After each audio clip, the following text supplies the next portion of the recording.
Good day sa inyo mga ate at kuya.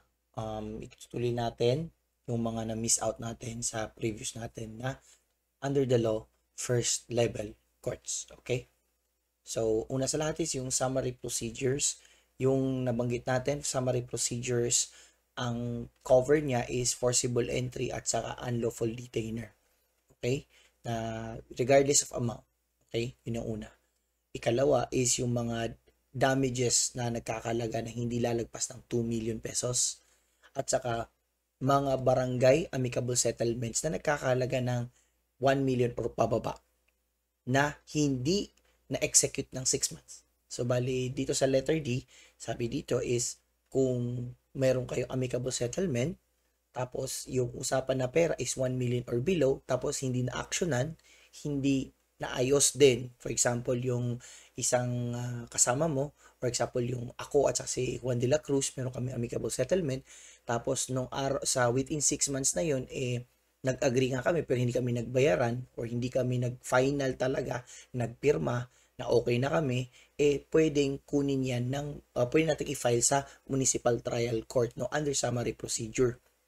Next is yung revival of judgment sa Rule 39 at saka batasang pambansa bilang 22 which is bouncing checks law regardless of amount. Okay, yun ang una.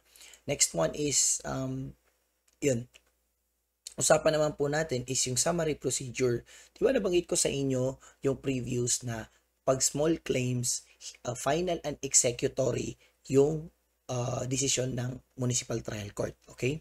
Dito naman sa summary procedure, ang sabi dito, pag umabot na sa regional trial court, hindi mo na pwede siyang i-appeal sa Court of Appeals. Okay? Hindi mo siya pwede i-appeal sa Supreme Court. Ang dadaanan mo is Rule 65.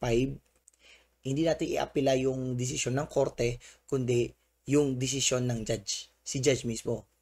Under grave abuse of discretion amounting to lack or excess in jurisdiction. So, ito yung diagram.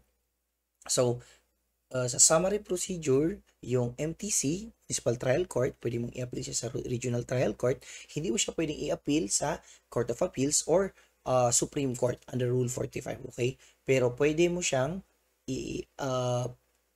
iakyat sa Supreme Court under Rule 65, okay? So at least malinaw po sa inyo yan na different po ang small claim at saka summary procedure. Ulitin ko Municipal Trial Court. Okay? So, dalawang klase yan. Pag small claim na desisyonan ng korte, final and executory and unappealable. So, pag small claim, hindi mo na siya pwede i-appeal. Okay? Pag summary procedure, pwede mo pa siyang i-appeal from municipal trial court hanggang regional trial court. Pag madesisyon na yan ng regional trial court, it's final, executory, and unappealable. So, ayan na. At least malinaw at saka kompleto na. Kasi meron tayong na-bypass kanina na presentations. Again, maraming salamat mga ate at kuya. Abangan nyo ako sa susunod na Under the Law with me, your kuya sa batas, Attorney Mox.